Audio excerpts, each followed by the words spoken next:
All right, sellers, the home market is changing, but today we're going to give you tips on how to get that home sold quicker. You better get fired up. All right, guys, appreciate you joining me and Lissette Hurtado. Lissette, how you doing today? I'm great. How are you, Joe? I'm amazing. Thank you. Today, we want to talk about something that we're getting a lot of questions on from our sellers, right? The market's changed. It's still a seller's market, but it was a record-setting seller's market, and now it's just barely a seller's market, starting to creep into that neutral market that, doesn't really favor buyers and it doesn't really favor sellers. So the question we're getting from a lot of our sellers is, what can I do to set myself apart, to differentiate myself from every other listing on the market? So we're going to give you some different tips, tricks, and strategies that we've implemented in the past that have helped work for us. Lissette, I'm going to let you start it off. What are you offering or what are you recommending to your sellers to help them set themselves apart from the other listings on the market? So first, we need to look at the impression we're making online and that we're making on the MLS to realtors, on Zillow.com to the buyers, realtor.com, and all those third-party websites. How does the listing show? Do you have the best quality pictures? Do you have any drone photos? If you have a great lot in a cul-de-sac or with a preserve, are you showcasing that? Are you offering any 3D floor plans that you could actually walk through the property and show how the property flows? A lot of times that shows a different aspect than you get from photos. Next, take a look at the write-up. Not only make sure the details are accurate in your listing, but you have to also portray to the buyer how it feels living in that property. Yields. You want that feeling, because everyone's going to say the same thing: 4-bedroom, 2-bath, 2,000 square foot home. Well, but you're not saying how it feels. Is it in a community? What kind of community is it? Is it a family or for older people? Make sure they understand that and you get that across, because a lot of people see photos, see the description, and then keep on scrolling. So if you're not separating yourself from the pack, you're not going to attract the buyers. So now if you've got all that into place and your property is getting out there and getting the marketing it needs to get, take a look at your pricing. Take a look at the properties that are comparable to your property. Where are they priced at? Are you above that property or below that property? What is your motivation? Because if you want to sell quickly, you might want to make sure you're below those properties that are comparables, because if you're above, you're no longer their first choice. So those are kind of the main 3 points I like to make sure that my sellers understand when we're not seeing a lot of activity, we haven't got any offers. Specifically, we're already around a 30-day mark. I like that. A lot of great ideas. I'm going to give you some ideas too. Some cost money, some don't cost money. So I'm going to start with the ones that do cost money first, right? And these are usually the most aggressive, but there's different things you can offer to set yourself apart, right? If home A and home B, and let's say home A or home B, you pick, are exactly the same or they're virtually the same, but there's one little thing that sets you apart, you could get the buyer, right? So helping pay closing costs is a big deal. Let's say you're at a major price point. Let's say you're at a $400,000 price point. Nobody looks up to $390,000.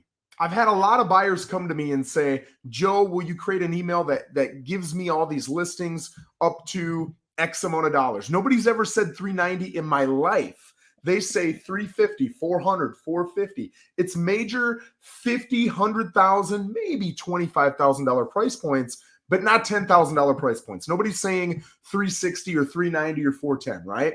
So with that in mind, if you're already at $400,000, right? To reduce from 410 to 400, super helpful. From 400 to 390, not as helpful for that reason. I might say, hey, let's offer to pay closing costs, right? So instead of spending that 10 grand, because you're investing that 10 grand in something, why not, instead of investing it in a price reduction, invest it in paying closing costs? Now you're widening that buyer pool to take in everybody who would buy but doesn't have the cash for the closing costs. So that's incredibly helpful for anybody looking to do that.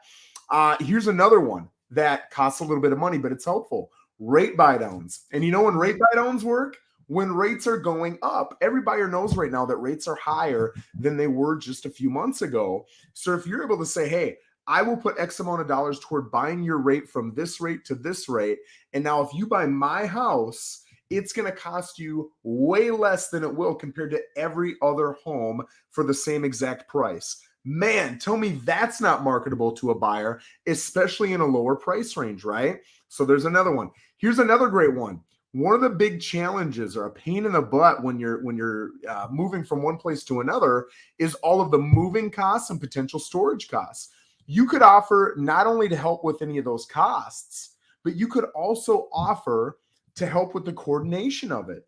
If you can take care for a high anxiety buyer, maybe they don't have an agent or maybe they've got a newer agent. If you can solve a lot of those issues with, hey, I already know a moving company, I already know a storage company, I've got prices, I will cover this percentage, or maybe I'll cover it all, or whatever it is I'll do.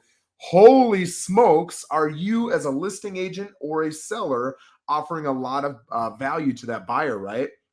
Here's another one. I'll package these two together. A higher commission payout. You know, we talk about commissions all the time. Obviously, sellers want to try to pay the least amount of commission possible, but they want the most for it. Well, a big part of your commission is how much you're paying out. So if you're paying this much in commission, your payout is even smaller. Well, now how many buyer's agents are you truly attracting, right? And even if you are attracting buyer's agents, how hard are they pushing buyers to give you not just offers, but good, strong offers? Right? Probably not that hard. If you can raise that commission payout and they see that, you're incentivizing those realtors. Now, another idea I'm not fond of, but I'll share with you guys, is bonuses to realtors. The only reason I like higher commission payouts and I don't like bonuses, because either way it's money in an agent's pocket, is it is so much easier to look up the commission payout than it is to look up a bonus. A bonus just kind of springs itself upon you, and it's super fun, and thank you for giving it to me. But you want people searching out your listing because you're paying them more, and now they're going to bring more people and bring you stronger offers, right? With the bonus, in my opinion, you're almost just giving your money away. So it is a strategy. It's not one I like, but it is a strategy. Here's another one. And my good friend here, Dave, he is an inspector. I want to say it's up in Ohio, but correct me, Dave. But through his company and locally here, I use DBJ Inspections. I do pre-listing inspections on the majority of my listings. If you are able to tell me as a buyer that your home's already been inspected, you're saving me the inspection fee, you're saving me any headaches or anxiety, right? Which they say that this can be equivalent to the stress that you would see in a divorce or a death. Holy smokes, if you've got a buyer like that and it's pre-inspected, you are really helping that buyer, right? Also, I can see as a home seller all the issues that I've gotten. I can't tell you how many times I've sold a home that's 3, 4, 5, 6 years old, right? It's not new, but it's pretty new. And they're like, hey, my home is beautiful. And I look at it and I say, hey, your home is beautiful. But then all of a sudden we get someone like Dave in there, and Dave does the inspection and he says, you know what? This home has a roof leak.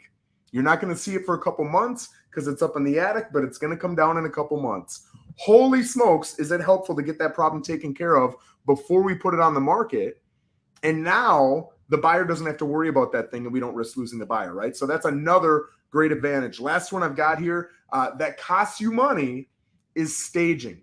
Now, you can do simple staging with someone like Lissette or I, where we're going to come in and we're going to give you great recommendations, how to get rid of that big, bulky furniture that makes big rooms feel tight and small. We're going to tell you how to get rid of big furniture. So when you open a door, right, that opening wall of that door, you don't want any furniture on. If you're going to put it behind the door, that's better than in front of the door, right?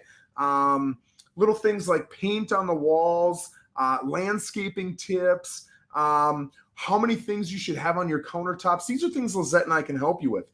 Any good, strong, professional, experienced realtor can help you with those things. But if you're talking about professional staging, right? Professional staging will cost you money, but I'm telling you, if you look at the ROI, and don't take my word for it, go Google the return on investment on professional staging when selling your house, and you will see that while it costs you money, you will get multiple times that money back in the return on investment. So it's absolutely worth it. Lissette, what else do you have? You know, and I just think just having the proper mindset and understanding the market we're in. And if you sit down with your realtor and they explain to you how many properties are on the market, how many days are they staying on the market. Then you have the proper expectations. A lot of sellers still think that the properties are going to sell within a week or two. And unfortunately, we're just not really seeing it at the moment. We're seeing them linger on a little bit longer, but it's still a great market. I mean, 14, 20, 30 days, it's not a bad amount of time to have a listing on the market. So I think it's just also having the proper expectations and mindset and knowing, hey, this is one of the biggest transactions you're going to have in your life and also in the buyer's life. It's going to take a little bit of time. Yeah. So I'm going to give you a list of some things that don't cost money that you can implement, right? I've got 1, 2, 3, 4 of them. These are great tips anybody can do. Number one, you can offer to the buyer that they can lease your home before closing. Now, there's all kinds of risks and troubles and issues and whatever, but if you are able to offer that and willing to offer that, you, again, are widening that buyer pool and those available buyers that can come in. And anytime you got more buyers, not only are you getting more buyers, but because there's more buyers, there's higher offers, right? So that's another plus. So for all the negatives that come along with offering your home to lease for maybe 2 weeks, 4 weeks, whatever it is, there is the positive of opening up that buyer pool. So then you just got to talk with your realtor and say, is it worth the extra money or is it not worth the extra money? If you've already got your place built and you're living there, it's not nearly as impactful as it would be if you're living there and you got 2 kids and a full-time job. So it depends on your scenario, but that's something you could do. Here's another one. Not just an open house, but I call it the perfect open house. I think an open house should be 20% of the impact of the whole open house strategy, right? The other 80% is calling 200, 300, 400 of the neighbors and saying, hey, I know you live in the area and I know you've got a daughter or a mom or somebody who probably wants to live in this area next to you. I just got a home on the market. It's got this many square feet. These are the 1 or 2 things I love about it. Do you think they'd be interested? If you call 200, 300, 400 neighbors, you're going to every single time get some interest. It might be 1 or 2, it might be 6 or 7, but you're going to get interest. Do you have a realtor doing that, right? If you're selling it yourself, you can get the tools to go out and do that. There are ways to do that, right? Are you marketing it on social media? Do you have it on the MLS so that everybody can see not only is it listed, but here's the open house? Are you going out and putting signage out on a Wednesday for a Saturday open so they can see the signs Wednesday, Thursday, Friday, Saturday, and now it's ingrained in their minds, this is what I'm doing on Saturday, right? So really stretching out and doing all that, and then the morning of knocking on roughly 100 doors, same people you called, right? You're getting a lot of cross marketing. You're increasing the chances that people are actually going to come and that they're actually going to be interested and buy the home. 2 more, a flexible closing date. If you have to close in 30 days or you have to wait at least 60 days, you're literally taking your buyer pool and you're making it smaller. Because if you're saying 60 plus days and somebody's got to close in 30 to 45, you're losing them. If they've got to close in 30, or the other way around, if they've got to close in 60 plus days, but you're like, I need it now, you're limiting your buyer pool. Are you making it more convenient? Absolutely. But realize any convenience you take on, you're lowering your price. So you have to decide what's more important, convenience or price. So if you can state in the broker remarks, hey, listen, realtors, any buyer you bring through, let them know we can close anytime between 30 days and 90 days, whatever's flexible for your buyer. Now you're opening up a huge pool and you're going to get higher offers, right? And here's the last one. Here in St. Lucie County, and a lot of different counties have something like this. You've got to really know your county. We've got a grant program. So they're offering $2,500 to any first-time home buyer. You don't have to pay it back. There's no tricks or anything like that. You buy a house with or without the grant program. But once you're on that home and you're a first-time home buyer, assuming you're under the income limits, which the income limits are pretty high, I would guess, I don't remember the numbers exactly, but I would guess 70, 75% of our residents here probably fall underneath those income limits, right? As long as you fall underneath those income limits, you can get that grant. You apply for the grant. If you don't get it, you're not in any worse position. And if you do get it, now you're going to get up to $2,500. And the gal who runs the program told me in every situation but one, she's given the full $2,500. When she didn't, it was $1,800. So you're getting a strong grant. If you as a seller or a listing agent know that and you can offer that in the broker remarks, hey, I can connect you with so-and-so, you could be able to get a grant. Everybody can do it, but you're the one who's educated enough and has worked enough to offer it to the buyer's agents. How helpful is that?